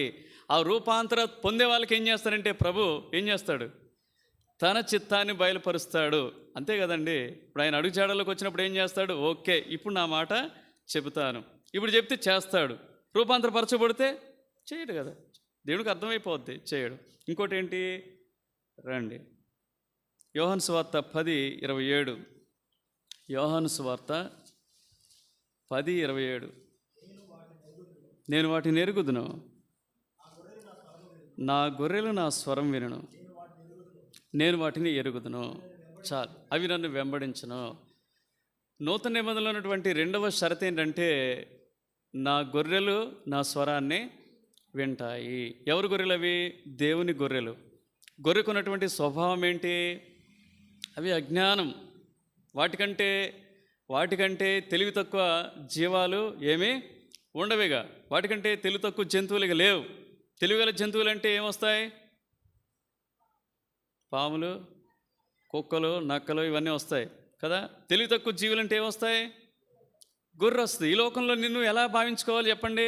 అందుకని దావీదు 23వ కీర్తన రాస్తాడు కదా, యెహోవా నా కాపరి, నాకు లేమి కలగదు. యెహోవా తనకు కాపరి అయితే మరి దావీదు ఎవరు? కాపరి ఎవరుకుంటారండి? గొర్రెలకే కదా ఉండేది. గొర్రె అంటున్నాడు అంటే, గొర్రె అంటే అర్థం ఏంటి? తనకు ఎట్లా పోవాలో తెలియదు, ఎలా మాట్లాడాలో తెలియదు, ఏ త్రోవలో వెళ్ళాలో తెలియదు, ఈ లోకంలో ఎలా ప్రవర్తించాలో తెలియదు, ఈ లోకంలో ఎలా నడుచుకోవాలో తనకు తెలియదు. ఎవరైతే ఇలాంటి అనుభవంలోనికి వస్తారో, ప్రభు నాకేమీ తెలియదు. ఒకసారి జాక్పుణ్య గారు ఒక విందుకు వెళ్ళారు. ఒక విందు అంటే ఒక రిసెప్షన్కి పోయారు. విందు అంటే పెళ్ళి విందు అనమాట. రిసెప్షన్కి పోయారు. ఆ రిసెప్షన్కి పోతే జాక్పుణ్య గారు ఒక సందర్భాన్ని చూస్తూ ఉన్నారు. ఒక తండ్రి కొడుకుల మధ్య జరుగుతున్నటువంటి సంగతి అది. ఏంటంటే తండ్రి కళ్ళు కనిపిస్తాయి, కొడుక్కి కళ్ళు కనబడినప్పుడు ఈ తండ్రి ఏం చెప్తా ఉన్నాడంటే, కొడుకు ప్లేట్ ఇచ్చాడు. ప్లేట్ ఇచ్చిన తర్వాత ఈ తండ్రి చెయ్యి ఎవరు పట్టుకున్నారంటే కొడుకు పట్టుకున్నాడు. ఒక ప్లేట్ పట్టుకొని ఆ తండ్రి తీసుకొస్తా ఉన్నాడు. వచ్చినప్పుడు ఆ కొడుకు అడుగుతా ఉన్నాడు, డాడీ ఇది తినొచ్చా అంటే, ఇది వేసుకోవచ్చా అంటే వద్దంటున్నాడు. అంటే అడుగుతారు కదా. ఇప్పుడు అక్కడికి వచ్చిన తర్వాత ఆ వంట సర్వింగ్ చేసే వాళ్ళని ఆయన సైగ చేస్తేనే పెట్టమనేది. అప్పుడు ఎవరిని అంటున్నాడు? ఆయనతో కాదు, తండ్రితో అంటున్నాడు. తండ్రి చేయబట్టుకున్నాడు కదా, నేను తినొచ్చా అని అంటున్నాడు. అప్పుడు అదొద్దు, పక్క జరుగు, పక్కగా ఇటురా. అని చెప్పగానే ఇంకో చోటుకు పోతా ఉన్నాడు. ఇది పెట్టుకో అని చెప్తున్నాడు. ఆ తర్వాత కొంచెం ముందు జరగగానే పచ్చడి ఆడికి వచ్చిన తర్వాత ఇది వేసుకోవద్దు, వద్దు కారం ఉంటుంది అని చెప్పేసి కొంచెం ముందు జరిగి ఇక్కడ స్వీట్ ఇది వేసుకో అని చెప్తా ఉన్నాడు. జాక్ పూర్ణ గారి ఈ సీన్ చూసి చాలా ముగ్ధురైపోయారంట. ప్రభు, నేను కూడా ఈ లోకంలో ఆత్మీయ గుడ్డివాడిని, ఎటు పోవాలో తెలియదు, ఎటుపోయినా భయంకరమైన లోకం, ఎటు పోవాలో నాకు తెలియదు, ఎలా మాట్లాడాలో తెలియదు, ఎవరితో స్నేహం చేయాలో నాకు తెలియదు. కాబట్టి నన్ను కూడా ఈ విధంగా ఏం చేయి, ఈ లోకంలో నేను గుడ్డివాడినే, నన్ను కూడా ఏం చేయి, నీ వాక్యం ద్వారా నన్ను నడిపించు. ఎప్పుడైతే మనం ఇలాంటి అనుభవంలోనికి వస్తామో అప్పుడు ఏం చేస్తాడంటే దేవుడు వారికి తన త్రోవను చూపిస్తాడు, తన స్వరాన్ని వినిపిస్తాడు, తన చిత్తాన్ని బయలుపరుస్తాడు. ఈ విధంగా దేవుడు తన చిత్తాన్ని తన ప్రజలకే బయలుపరుస్తాడు. అందరికీ కాదు సుమా, అప్పుడప్పుడు వచ్చి పోతూ ఉండు, అప్పుడప్పుడు బైబిల్ చదువుతూ ఉండు, అప్పుడప్పుడు క్యాలెండర్ వాక్యాలు చదువుతూ, ఆ తర్వాత నీకు తీరుకున్నప్పుడు వచ్చి వాక్యం వింటాం, తీరిక లేనప్పుడు ఏదో సాకులు చెప్పటం, ఇట్లాంటివి చెబితే అసలు నేను కేరే చేయడు దేవుడు. గుర్తుపెట్టుకో, నేను అసలు పట్టించుకోడు, నీతో ఆయనకు పని లేదు. ఒక మాటలో చెప్పాలంటే ఏం లేదు చెప్పండి, you are out of his plan. నువ్వు ఆయన చిత్తంలో నుంచి ఎలా ఉన్నావంటే వెలుపల ఉన్నావు కాబట్టి నీతో ఆయనకి ఏం లేదు చెప్పండి. చెప్పండి ఏమి నీతో మాట్లాడ్డా ఆయన, ఏమి నీకు తన ఆలోచన చెప్పి నడిపించడానికి ఆయన ఇష్టపడ్డా. ఎందుకు? నువ్వు ఆయన ఆలోచన చొప్పున నడవటం లేదు కాబట్టి ఈ మధ్యాహ్న కాల సమయంలో దేవుని చిత్తం అనేది చాలా చాలా ప్రాముఖ్యమైనటువంటి విషయం. మరి ఏమిటి ఇప్పుడు చూద్దాం, ఏమిటి దేవుని చిత్తం? సాక్షాత్తు దేవుడే ఏం చేస్తూ వచ్చాడు? యేసు ప్రభు 3 చేస్తూ వచ్చాడు ఈ లోకంలో, ప్రాముఖ్యమైనవి. ఎవరైనా చెప్తారా? నేను ఎప్పుడు చెప్తా ఉంటాను. ఒకటి హెబ్రీ పత్రిక 5:5లో ఉంటుంది. దేవుడు తన్ను తాను ఏం చేయలేదంటే మహిమపరుచుకొనలేదు. తీయొద్దు, మీరు చదువుకోండి. హెబ్రీ 5:5లో ఉంటుంది. దేవుడు తన్ను తాను ఏం చేయలేదు, మహిమపరుచుకొనలేదు. తర్వాత రోమపత్రిక 15వ అధ్యాయం 3వ వచనంలో ఉంటుంది. దేవుడు తన్ను తాను సంతోషపరచుకొనలేదు. మూడోది ఇక అల్టిమేట్ అన్నమాట, దేవుడు తన ఇష్టాన్ని ఎప్పుడూ తాను చేయలేదు. మరి ఎవరి ఇష్టాన్ని చేస్తూ వచ్చాడు? యోహాను సువార్త 6వ అధ్యాయము 38వ వచనం. ఇది చదువుకుందాం. అవి రెండింటిని గుర్తుపెట్టుకోండి, తర్వాత ఇది చదువుకుందాం. నా ఇష్టమును నెరవేర్చుకొనుటకు నేను రాలేదు, నన్ను పంపిన వాని చిత్తము నెరవేర్చుటకే పరలోకం నుండి దిగి వచ్చి తిని. సాక్షాత్తు దేవుడేనండి తండ్రి యొక్క చిత్తాన్ని జరిగిస్తూ వచ్చాడు. ఆయన కుమారుడుగా చెప్పుకుంటున్నావు, ఆయన కుమార్తెగా చెప్పుకుంటున్నావు, నువ్వు ఆయన చిత్తాన్ని ఇష్టాన్ని చేయవా? ఇది దేవుని అడుగుతున్నటువంటి ప్రశ్న. ఏమిటి ఆయన చిత్తం? యేసు ప్రభు ఏమేం చేశాడు చెప్పండి ఆయన చిత్తం అంటే? చెప్పండి. పరలోకంలో ఒక సందర్భం జరుగుతూ ఉంది. మనుషులంతా పాపం చేసి ఏం చేశారు? దేవుడు అనుగ్రహించిన మహిమను పొందలేకపోయారు, పాపంలో బంధించబడ్డారు, నరకానికి పాత్రులుగా ఉన్నారు, చీకటి స్థలం అనేటువంటి పాతాళానికి పాత్రులుగా ఉన్నారు. పాత్రులుగా ఉన్నప్పుడు తండ్రి కుమారుల మధ్య యేసు ప్రభు తన కుమారుడు అయినటువంటి దేవుడు, తర్వాత తండ్రి అయిన దేవుడు తన కుమారుడు యేసుక్రీస్తు మధ్య సంభాషణ. వీళ్ళంతా అనొచ్చు తండ్రి, వీళ్ళంతా చనిపోతారు ఒకనాడు. చనిపోయిన తర్వాత ఎక్కడికి వస్తారంటే పాతాళము, నరకమనే స్థలానికి వస్తారు అని చెప్పేసి కుమారుడితో చెప్తున్నప్పుడు, మరి వాళ్ళంతా నువ్వే కదా సృష్టించింది, నువ్వు అని విడిచిపెడతావా అని ఒకవేళ కుమారుడు అడుగుండొచ్చు. విడిచిపెట్టిన వాళ్ళు ఏదో చేస్తూ ఉంటారు, పాపాలు పోవడానికి ఏం చేస్తూ ఉంటారు? గుంజీలు తీస్తూ ఉంటారు, లెంపకాయలు వేసుకుంటూ ఉంటారు, కోళ్ళను కోస్తూ ఉంటారు, మంచి పనులు. ఇది ఇప్పుడు వచ్చింది ఏంటి, కొత్త కార్పొరేట్ యుగంలో వచ్చినటువంటి ఏంటంటే మంచి పనులు చేయటం. ఆ కాలనీలో ఉన్న వాళ్ళు నలుగురు కలిసి ఏం చేస్తారంటే ఒక హెల్త్ క్యాంప్ ఒకటి పెడతారు. దీని ద్వారా పరలోకానికి పోతామా చెప్పండి? ఆ ప్రాంతంలో ఏమన్నా మంచోళ్ళు అండి వాళ్ళని చెప్తారు అంతే. ఆ తర్వాత ఎవరైనా అడుక్కునే వాళ్ళు వచ్చినప్పుడు ఇంతకుముందు ₹1 వెతికి వేసేవాళ్ళం. ఇప్పుడు ఏం చేస్తున్నారు? కొంచెం అన్నం పెడుతున్నారు, అది కూడా చద్దన్నం కాదు, కాస్త వేడన్నం చద్దన్నం కలిపి పెడుతున్నారు. ఏమనుకుంటారు తెలుసా? ఎంత పుణ్యమో, చాలా పుణ్యం వస్తుంది. ఇట్లా చేస్తూ ఉన్నారు. ఇంకా ఆ తర్వాత ఇంకేదైనా పండుగలు వచ్చాయనుకోండి, వాళ్ళకి సంబంధించిన పండుగలు కానీ ఏ పండుగలు వచ్చినా ఏం చేస్తూ ఉంటారు చెప్పండి? అన్నదానం చేస్తూ ఉంటారు. అన్నదానానికి వీటి వల్ల ఏమన్నా అవుద్దా చెప్పండి?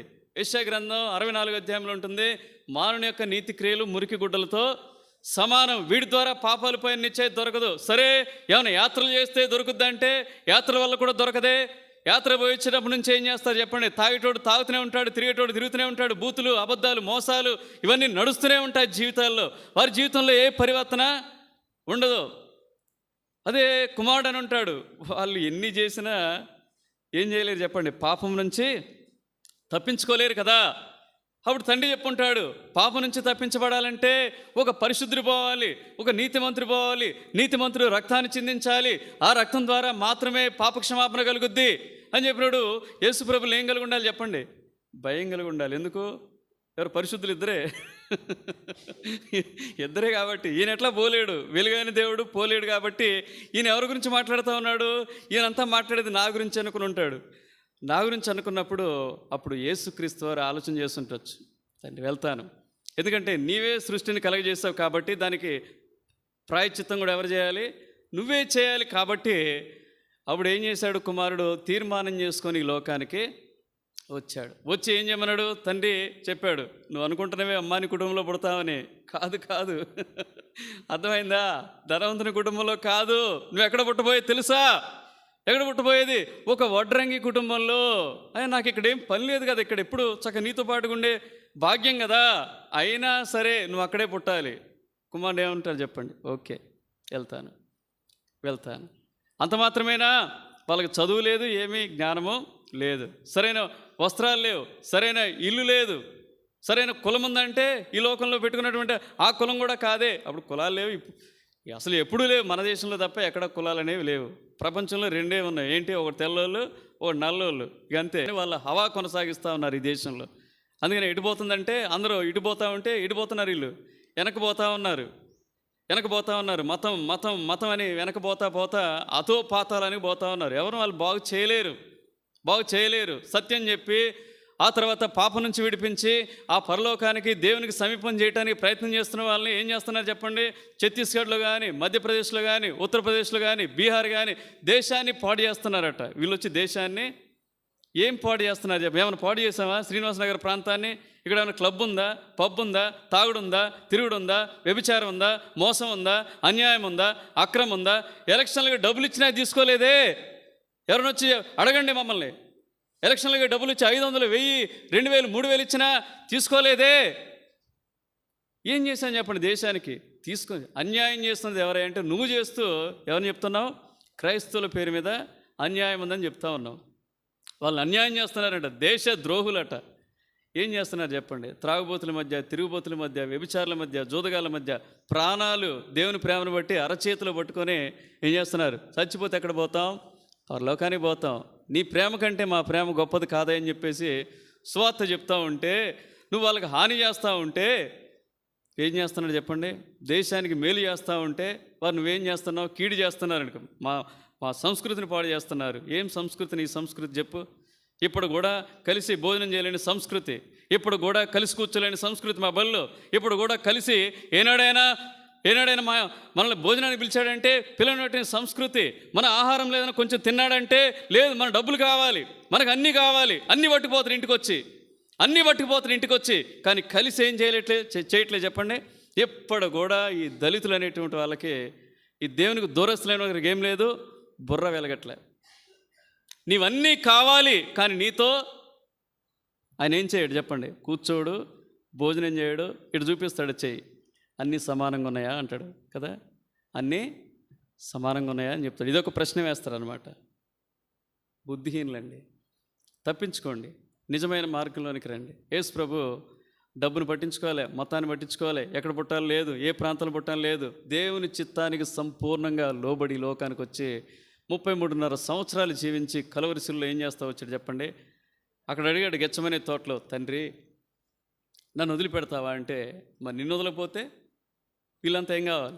నరకానికి పోతారు.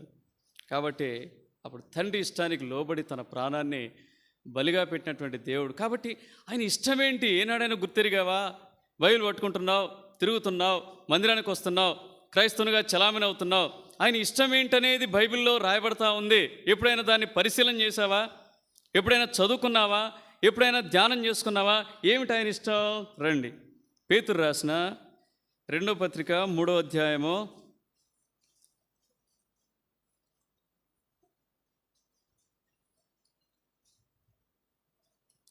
9, 10 9 చదవండి చాలు.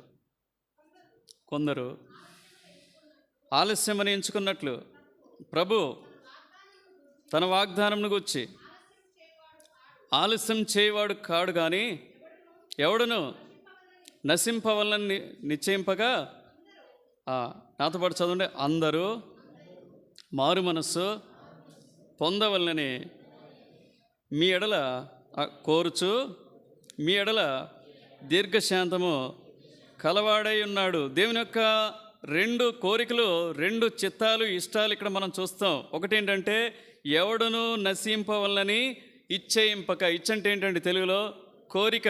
ఎవరు నశించొద్దు. దేన్ని బట్టి మానవుడు నశిస్తాడు నవీన్? దేన్ని బట్టి మానవుడు నశిస్తాడంటే దేన్ని బట్టి? పాపాన్ని బట్టి. అర్థమైందా? నేను భద్రాచలం నుంచి ఇక్కడికి నడిపించిన దేవుడు ఒక ఉన్నతమైన ఉద్దేశం కలిగి, ఆ ఉద్దేశం లేకుండా నువ్వు మళ్ళీ ఎక్కడికో పోయినావు అనుకో, ఏం ఉపయోగం లేదు. ఎందుకు నడిపించాడో తెలుసా? ఎందుకు మీ అక్క వాళ్ళ ఇంట్లో ఉంచాడో తెలుసా? ఎందుకు మీ బావ ఇక్కడ నేను నడిపిస్తున్నాడో తెలుసా?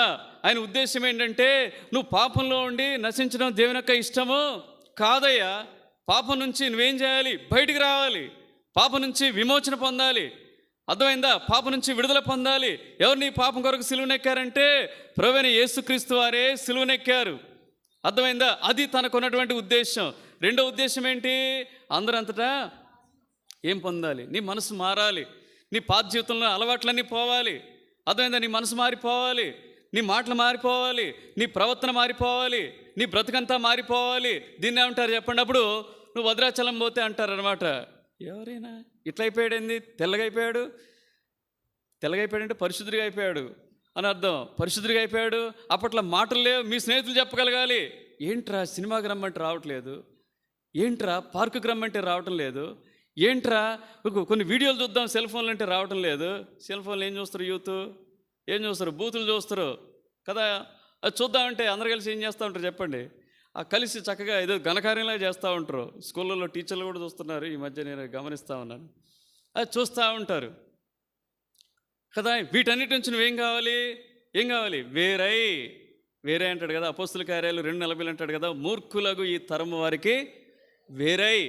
ఆ వేరైన జీవితంతో యోహాను సువార్త 9:9 నువ్వు మీ ప్రాంతానికి పోయినప్పుడు వాళ్ళు చూస్తారు నిన్ను. చూసి చదవండి అన్నమాట. యోహాను సువార్త 9:9 ఆ పర్పస్తో దేవుని ఇక్కడికి నడిపించాడు నిన్ను. సమయం పోనివ్వకో, నిర్లక్ష్యంగా జీవించుకో. వీడే అని కొందరు, వీడు కాడు, వీన్ని పోలిన మరి ఒకడని కొందరని. అప్పుడు నీ గురించి ఏం చెప్పాలి చెప్పండి? మన నవీన్ కాదు. వీడికి ఏదో చేతబడి చేశారు, వీడికి ఏదో జరిగింది, ఆ మాటలు లేవు, ఆ ప్రవర్తన లేదు, ఆ చూపులు లేవు, ఆ అలవాట్లు లేవు. అరే ఏమైందిరా? ఎవరు నీకు చేతబడి చేశారా? అప్పుడు చేతబడి కాదు ఇది. ఏంటిది?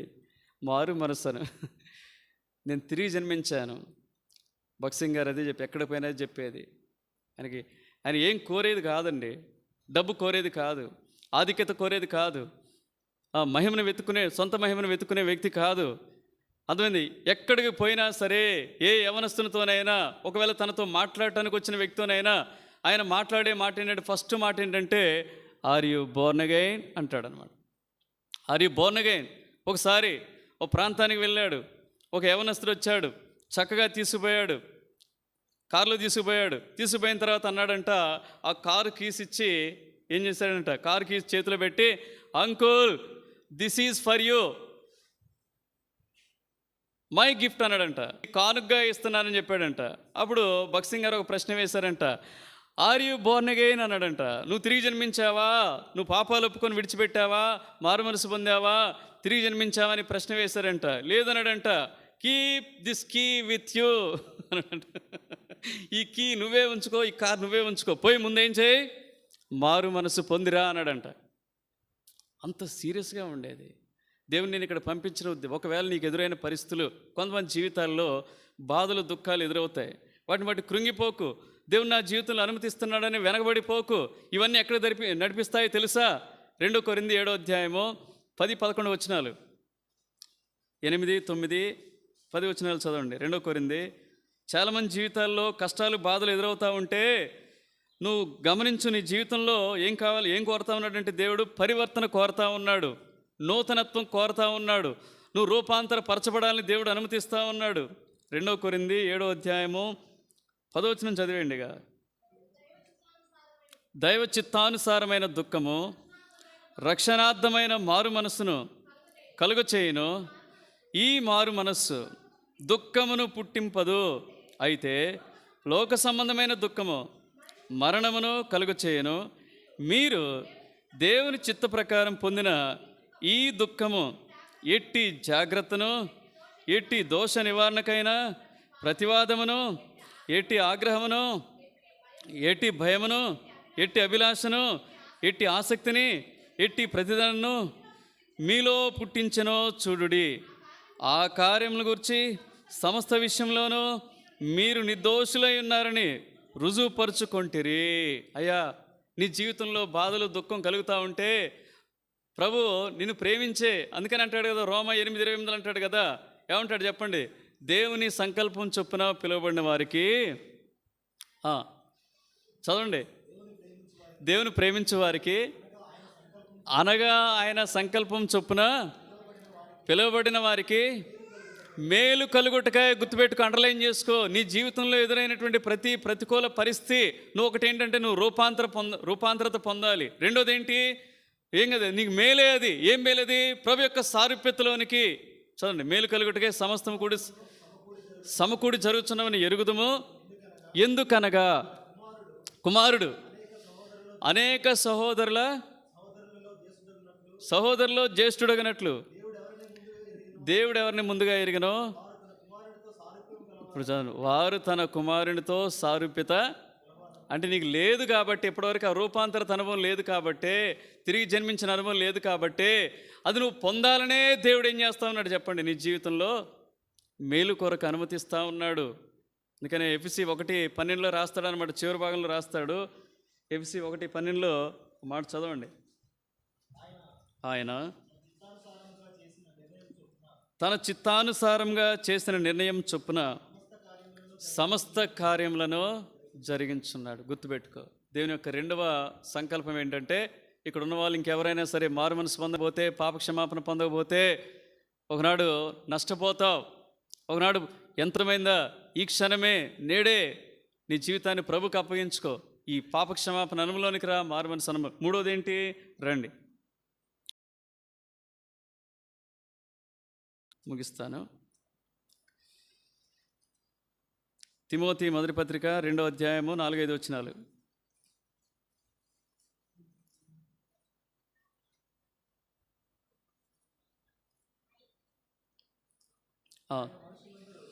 ఆయన మనుషులందరూ రక్షణ పొంది సత్యమును గూర్చిన అనుభవ జ్ఞానం కలవారై ఉండవలని ఇచ్చేయించుచున్నాడు. మూడవ కోరిక ఏంటంటే, దేవునిది రక్షణ పొందాలి. ఇక్కడ కూర్చున్న వాళ్ళు ఏం పొందాలి చెప్పండి నవీన్? రక్షణ పొందాలి. దేని నుంచి రక్షణ? లోకం నుంచి, పాపం నుంచి, మరణం నుంచి, రెండవ మరణం నుంచి, దేవుని యొక్క తీర్పు నుంచి ఏం పొందాలి చెప్పండి? ఆత్మ ఒకవేళ ప్రభు వస్తే ఈ లోకాన్ని విడిచిపెడితే శరీరానికే మరణం, ఆత్మకేం లేదు, మరణం లేదు. ఆత్మ ఒక చోటుకి వెళ్తుంది. 2 స్థలాలు ఏంటవి? ఒకటి పరలోకం, ఇంకోటి నరకం. అర్థమైందా? నరకంలో అగ్ని ఆరదు, పురుగు చావదు. భయంకరమైన స్థలం, చీకటి స్థలం. అగ్ని ఆరదు, పురుగు చావదు. తప్పించుకుందాను తప్పించుకోలేం, పారిపోదన్నా పారిపోలేం. అలాంటి స్థలానికి పోకుండా ఉండాలంటే ఈ లోకంలో ఏం పొందాలి చెప్పండి? ఏం పొందాలి? రక్షణ పొందాలి. రక్షణ అంటే ఏంటంటే ఏం లేదండి, సింపుల్. రక్షణ అంటే ఏదో మా అయ్యగారు ఇచ్చేశారండి, నేను పొందానండి, తీసేసుకున్నానండి, మందిరాన్ని పోతున్నానండి, బైబిల్ పట్టుకున్నానండి, ఇవి కావండి. యేసు ప్రభు నా కొరకు ఈ లోకానికి వచ్చాడు, నా పాపాల నిమిత్తం ప్రాణం పెట్టాడు. నా నిమిత్తమే ఆయన కదా 39 దెబ్బలు తింటా వచ్చాడు. తలపై ముళ్ళ కిరీటం, ప్రక్కలో బల్లెపోటు, శరీరం అంతా గాయాలు, రక్తం అంతా కార్చాడు. ఆఖరికి ఒక బల్లెపోటు పొడిస్తే చివరిగా ఏమొచ్చింది? రక్తం బదులు నీళ్ళు వచ్చింది. ఇవన్నీ ఎవరి కొరకు? నా కొరకే అని హృదయమందు నమ్మి ఆయన నన్ను నీతిమంతునిగా చేయటానికి 3వ దినాన తిరిగి లేచాడని ఏం చేయాలి? అది కూడా నమ్మి. యేసు ప్రభు దేవుడండి, మనిషి కాదు. ఎవరు? దేవుడండి. ఆయన నా ప్రభు అండి, ఆయన కొరకు నేను బ్రతుకుతానండి. ఎవరైతే ఇలాంటి అనుభవానికి వస్తారో వాళ్ళు ఏమంటారు చెప్పండి? రక్షణ పొందిన వారు అంటారు. ఆయన కొరకు జీవిస్తానుగా, ఏ ఇబ్బందులు వచ్చినా, ఏ ఆటంకాలు వచ్చినా, తర్వాత నా భార్య నుండి వచ్చినా, భర్త నుండి వచ్చినా, ఇరుగు పొరుగు వాళ్ళ నుండి వచ్చినా, నేను పనిచేస్తున్న స్థలంలో నుండి వచ్చినా, ఎవరి నుండి వచ్చినా ఏ ఆటంకాలు వచ్చినా సరే నేను ప్రభువుని విడిచిపెట్టాను అని ఎవరైతే తీర్మానం చేసుకుంటారో ఇది రక్షణ అనుభవం. రక్షణ పొందిన వాళ్ళు ఏం చేయాలి? దేవుని చిత్తం ఏంటి? దేవుని యొక్క చిత్తం ఏంటి? లూకాసు వార్త 7:30 ఉంటుంది. లూకాసు వార్త 7:30. పరిసయ్యులను ధర్మశాస్త్రోపదేశకులను అతని చేత బాప్తిస్మం పొందక తమ విషయమైన దేవుని సంకల్పమును చాలు. అర్థమైందా? ఏం చేశారంటే చెప్పండి నవీన్, ఏం చేయాలి? ఒకటి, పాపక్షమాపణ పొందడం దేవుని యొక్క కోరిక, దేవుని యొక్క సంకల్పం చెప్తున్నాను. హోలిస్టిక్గా బైబిల్లో సమగ్రంగా మనం చదువుకుంటే దేవుని యొక్క సంకల్పంలో 7 కోరికలు ఉంటాయి. ఒకటి, ఒక వ్యక్తి పాపక్షమాపణ పొందాలి. 2, అతను తిరిగి జన్మించాలి, క్రొత్త బ్రతుకులోనికి రావాలి, క్రీస్తు పూర్వం క్రీస్తు శకం అనుభవంలోనికి రావాలి. 3వది ఏంటి? రక్షణ అనుభవం. ఇప్పుడు వచ్చిన ప్రభు, నేను ప్రభుతో ఉంటానని నిశ్చయం దొరుకుద్ది రక్షణ అనుభవంతో. 4వది ఏంటి? కుదురైన బాప్తిజం తీసుకోవాలి కదా. 5వది ఏంటి? రండి, ఆయన యొక్క చిత్తం ఏంటంటే ఇప్పుడు రండి, ఇప్పుడు ఇట్లా బ్రతక. తెస్సలోనికి రాసిన పత్రిక, మొదటి పత్రిక 5వ అధ్యాయము 16, 17, 18 వచనాలు. నేను కేవలం ఏంటంటే ఆయన ఉద్దేశాలే మీకు చూపిస్తున్నాను, వివరించట్లేదు. సమయం అయిపోతుంది కాబట్టి ఒక 5 నిమిషాలు మనం ముగించుకుందాం.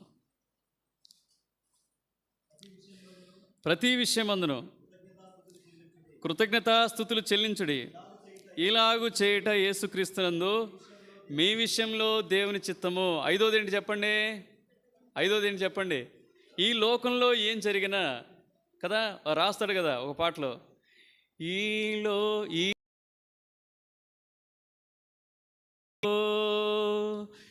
ఏమి సంభవించినా ఈ జీవిత యాత్రలో, ఏమి సంభవించినా మహిమానికే ఓ ప్రభు, ఇది నాది నా ప్రార్థన, మహిమానికే ఓ ప్రభు, ఇది నాది నా ప్రార్థన. ప్రభువా నిన్ను హల్లెలూయా పాడేదా, హల్లెలూయా పాడేదా, ప్రభు నిన్ను కొనియాడేదా. ఏమి జరిగినా సరే ఏం చేయాలి చెప్పండి? థ్యాంక్స్ ప్రభువా, ఈరోజు ఆహారం లేదు, థ్యాంక్స్ నీకు. ప్రభువా వస్త్రాలు లేవు, చెప్పగలిగే అనుభవం. ప్రభువా ఈరోజు ఉద్యోగం ఇచ్చావు, థ్యాంక్స్. ఈరోజు ఆహారం ఇచ్చావు ప్రభువా, కొన్ని కష్టాలను అనుమతించావు, నీకు వందనాలు. ప్రభువా ఈరోజు ఏం లేదు నాకు ఆహారం. అన్ని విషయాల్లో కూడా నువ్వు దేవుణ్ణి స్తుతించేవానిగా ఉండాలి. హైరార్కీ మీకు అర్థమవుతుందా? ఒకటి, పాపక్షమాపణ దేవుని యొక్క కోరిక. అల్టిమేట్ అయ్యా, మీరెంత వెతికినా బైబిల్ మీరు ఎంతగా నేను ఒక మాట చెప్పను, దేవుని కృపను బట్టి నేను తవ్వినట్టుగా మీరు తవ్వలేరు. నేను తవ్వుకున్నంతగా కలుగులో మీరు తవ్వలేరు. చెప్తున్నాను కదా, నేను ఎవరివి అనుసరించను. గుర్తుపెట్టుకోండి, ఇప్పటి వరకు నేను చెప్పిన బోధ వింటాను, కానీ వాళ్ళు ఎవరివి అనుసరించి నేనే తవ్వుకుంటా. దేవుడు నాకు ఇచ్చిన జ్ఞానంతోనే నా పని అదే. నేను తవ్వుకొని చెప్పేవి తప్ప ఏం చేయను. యూట్యూబ్లో చూసి ఆ ట్యూబ్లో చూసి చెప్పను. నేను దేవుడు నాకు ఇచ్చింది నేను పట్టుకొచ్చి దేవుని సంఘానికి చెప్పడం నాకు అలవాటు. తవ్వి వెలికి తీసిన ఇవన్నీ కూడా. 5వది ఏంటి? ఆరాధన అండి. రక్షణ పొందిన వ్యక్తి ఏం చేయాలి చెప్పండి? ఆరాధించాలి, స్తుతి చెల్లించాలి, కృతజ్ఞతాస్తులు చెల్లించాలి. ఇది 5వది. 6వది ఏంటి? రండి, ఇదే తెస్సలోనికి రాసిన పత్రిక 4వ అధ్యాయము 4-5 వచనాలు చదవండి. 3, 4, 5 వచనాలు చదవండి. మీరు పరిశుద్ధులగటియే, అనగా మీరు జారత్వముకు మీలో ప్రతివాడును దేవుని ఎరుగని అన్ని చిన్నుల వలె కామాభిలాషల యందు కాక పరిశుద్ధత యందును ఘనత యందును తన ఘటమును ఎట్లు కాపాడుకొనవలెనో అది ఎరిగిండుటే దేవుని చిత్తము. 6వదిగా దేవుని యొక్క ఉద్దేశం ఏంటో తెలుసా? నీ పట్ల నా పట్ల అంటే, ఈ లోకంలో నిన్ను నన్ను పరిశుద్ధంగా జీవింపచేసే దేవుడు ఎవరైనా ఉన్నారంటే ఎవరది? యేసు ప్రభువే. ఎందుకు? ఆయన అంటాడు, నేను పరిశుద్ధునైన ప్రకారం మీరు పరిశుద్ధంగా జీవించండి. పరిశుద్ధంగా జీవించడం అంటే ఇట్లాంటి తెల్లబట్టలు కట్టుకోవడం కాదండి. బూతులు విసర్జించిన అనుభవం. ఏం విసర్జించాలి చెప్పండి? చెడు చూడని అనుభవం, సినిమాలు, సీరియల్, అల్లరితో కొన్ని ఆటపాటలు కానీ విసర్జించిన అనుభవంలోనికి నడిపిస్తాడు. ఆ తర్వాత సరైన ప్రవర్తన, సరైన స్నేహాలు, సరైనటువంటి మాటలు, సరైనటువంటి జ్ఞానం, ఏది మేలు కలుగుతుందో సమాజానికి అదే చేస్తాం. హాని కలిగించే వారి జోలికి మనం పోం. పరిశుద్ధ లేదు. ఏమంటాడు 2 కొరింథీ 7:1 అంటాడు, నువ్వు భయభక్తులు లేకపోతే దేవుడు ఏం చేస్తాడు చెప్పండి? నువ్వు పరిశుద్ధంగా జీవించడానికి ఏం చేశాడు దేవుడు? ఆజ్ఞలు ఇచ్చాడు. ఆజ్ఞలు పాటించగలిగితేనే, వాటి ధిక్కరిస్తే నువ్వెట్లా పరిశుద్ధంగా జీవించగలుగుతావు? 2 కొరింథీ 7:1 అంటాడు. దేవుడు వాగ్దానాలు ఇచ్చాడు, ఆజ్ఞలు ఇచ్చాడు, న్యాయ విధులు ఇచ్చాడు. చదవండి. ప్రియులారా, మనకు ఈ వాగ్దానములు ఉన్నవి గనుక దేవుని భయంతోనూ పరిశుద్ధతను ఎట్లా చేసుకోవాలి, ఎట్లా కంప్లీట్గా మనం పరిశుద్ధంగా జీవించగలమంటే, దేవుడు మనకు ఒకటి ఏంటంటే వాక్యం ఇచ్చాడు. 119వ కీర్తనలో ఉంటుంది, నీవు ఇచ్చిన వాక్యము వల్ల మనం ఏం చేస్తాం? పరిశుద్ధంగా జీవించగలుగుతాం. 9వ వచనం, 10వ వచనం, 11వ వచనంలో ఉంటుంది. తర్వాత దేవుడు మనకు వాగ్దానాలు ఇచ్చాడు. తర్వాత 3వది దేవుని యందు భయభక్తులు ఇచ్చాడండి. చివరిది ఏమిటి దేవుని చిత్తం అంటే, రండి యోహాను సువార్త 6వ అధ్యాయము 40వ వచనం. ఇప్పుడు అర్థమవుతుందా? ఈ లోకంలో పరిశుద్ధంగా జీవింప చేస్తాడు, అల్టిమేట్గా ఎక్కడ తీసుకుపోతాడు? ఇప్పుడు రండి. కుమారుని చూచి ఆయన యందు విశ్వాసముంచు ప్రతివాడును నిత్య జీవం పొందుటయే నా తండ్రి చిత్తము, అంతే దినము. ఎక్కడ తీసుకుపోతాడు చెప్పండి? నిన్ను పరలోకాన్ని తీసుకుపోతాడు. ఈ లోకంలో పరిశుద్ధం చూసారా? నవీన్ మొట్టమొదటి చేసేది ఏంటి? ఆయన కోరిక ఏంటి? ఒక వ్యక్తిని పాప నుంచి విడిపిస్తాడు, ఒక వ్యక్తి యొక్క మనసును మారుస్తాడు. 3వది ఏంటి? ఒక వ్యక్తిని రక్షణానుభవంలోనికి నడిపిస్తాడు, ఒక వ్యక్తిని బాప్తిజం ద్వారా సాక్ష్యం ఇచ్చి తనకు సాక్షిగా పెట్టుకుంటాడు. 5వది ఏంటి? తను ఆరాధించే వ్యక్తిగా, స్తుతించే వ్యక్తిగా చేస్తాడు. 6వది పరిశుద్ధమైన జీవితాన్ని ఇస్తాడు. 7వలో ఉంచుతాడు. కాబట్టి పోనీకు సమయం ఎలాంటిదంటే 4 టకటక చూపించి ముగిస్తాను. ఎఫెసీ 5వ అధ్యాయం 15, 16, 17 వచనాలు. 4 వచనాలు నేను టకటక మీకు చూపించి ముగిస్తాను. దినములు చెడ్డవి గనుక, నవీన్ గుర్తుపెట్టుకో, నవీన్ కానీ ఇక్కడ ఇంకెవరైనా సరే యేసు ప్రభు ఇచ్చేటటువంటి యేసు ప్రభు యొక్క కోరికలు, ఉద్దేశాలు నెరవేర్చగా ఎవరైనా ఉన్నట్లయితే ఈ రోజులు మంచివి కావు. గుర్తుపెట్టుకో, చెడ్డవి గనుక మీరు సమయమును పోనివ్వక సద్వినియోగం చేసుకొనొచ్చు. అజ్ఞానుల వలె కాక జ్ఞానుల వలె నడుచుకున్నట్లు జాగ్రత్తగా చూచుకొనుడి. ఇందు నిమిత్తము మీరు అవివేకులు కాక ప్రభు యొక్క చిత్తమేమిటో గ్రహించుకోండి. ప్రభు యొక్క చిత్తం ఏంటి ఇప్పుడు చెప్పగలుగుతూ వచ్చాం కాబట్టి దానికి లోబడు. దినాలు మంచివి కావు కదా. దేవుడు తన చిత్తాన్ని బయలుపరిచినప్పుడు ఎలా బయలుపరుస్తారంటే సంపూర్ణంగా బయలుపరుస్తారు. 7 ఎందుకు చెప్పాను? సంపూర్ణత గుర్తది. కొలస్సీ 1వ అధ్యాయం 9 ఆయన చిత్తమును సంపూర్ణంగా గ్రహించిన వారిని. దేవుని యొక్క కోరిక ఏంటో తెలుసా? గ్రహించు. ఇప్పటికైనా బైబిల్ పట్టుకొని తిరగటం కాదు, అర్థమైందా? దీన్ని చదవటం కాదు. అసలు దేవుని యొక్క మనసు ఏంటి, దేవుని యొక్క కోరిక ఏంటి, దేవుని యొక్క ఉద్దేశం ఏంటి మానవుని పట్ల, ఈ 7 సంగతుల పట్ల ఏంటి? ఏం కలిగుండు? సంపూర్ణ. 4వ అధ్యాయం 12వ వచనం. మీ ఎపఫ్రా మీకు వందనములు చెప్పుచున్నాడు. మీరు సంపూర్ణులను ప్రతి విషయంలో దేవుని చిత్తమును గురించి సంపూర్ణాత్మ నిశ్చయిత కలవారై. చాలు చాలు, ఏముండాలి చెప్పండిగా? నిశ్చయించుకో. అవును ప్రభా, ఇది నీ మనస్సయ్యా, ఇది నీ కోరికయ్యా నా పట్ల, ఇది నీ సంకల్పం. రక్షణ పొందాలని, నిన్ను స్తుతించాలని, నీ వలె పరిశుద్ధంగా జీవించాలని, నీవున్న చోటుకు ఒకనాడు నేను కూడా రావాలని, ఇది ఒక నీకు కోరిక. నేను ఇది గ్రహిస్తున్నాను. అప్పుడేం చేయి? ఇక ఏమి ఆగక వెనక ఆగదు. నన్ను వాళ్ళు ఆపుతున్నారు, వీళ్ళు ఆపుతున్నారు, అది లాగుతుంది, ఇది లాగుతుంది, ఈ చెడల వాటిలో పోవటం లేదు, వీటి వల్ల నేను పొందలేకపోతున్నాను అనొద్దు. ఏం చేయి? ఎఫెసీ 6:6 ఎఫెసీ 6:6 ఎఫెసీ మనుషులను సంతోషపెట్టువారు చేయనట్లు కంటికి కనబట్టుకే కాక క్రీస్తు దాసులమని ఎరిగి దేవుని చిత్తమును ఇప్పుడు ఎట్లా చేయాలని చెప్తా ఉన్నాడు చెప్పండి. హృదయపూర్వకంగా చేయి. అదే వంశీ ఎలా చేయి? మనపూర్వకంగా చేయి. ఎవరికి పట్టించుకోవద్దిగా. ఈ లోకంలో మా అమ్మ ఏమంటారో, వాళ్ళు ఏమంటారు, వీళ్ళు ఏమంటారు, నా స్నేహితులు ఏమంటారు, ఇప్పుడు నేను బాప్తిని తీసుకుంటే ఏమంటారో, నేను ఇప్పుడు రక్షణ పొందితే ఏమంటారో, ఎప్పటికిప్పుడు నేను సినిమాలు మానేస్తే ఏమంటారో, ఎప్పటికిప్పుడు నేను ఆచారాలు మానేస్తే ఏమంటారో, ఎప్పటికిప్పుడు నేను వాళ్ళతో తిరగడం మానేసి చర్చికి పోయి ఆరాధన చేస్తే వాళ్ళు ఏమంటారో, ఎప్పటికిప్పుడు నేను అన్నీ మానేసి నేను స్వార్థ పోతే వీళ్ళు ఏమనుకుంటారో. ఇవన్నీ వద్దిగా. హృదయపూర్వకంగా అవును ప్రభువా, ఇది నీ మనస్సు, నీ మనస్సు చెప్పినటువంటి మాటలకు నేనేం చేస్తాను, నన్ను నేను ఏం చేస్తాను, అప్పగించుకుంటానని తీర్మానం చేసుకొని నువ్వు రక్షణ పొందితే మేలు, ప్రభు బల్లో పాలు పొందితే మేలు. ఇక్కడ ఇంకెవరైనా కూర్చున్న వాళ్ళు అలాంటి అనుభవంలో లేకపోతే రక్షింపబడి కూడా ఏం చేస్తాను, భ్రమలో బ్రతుకుతా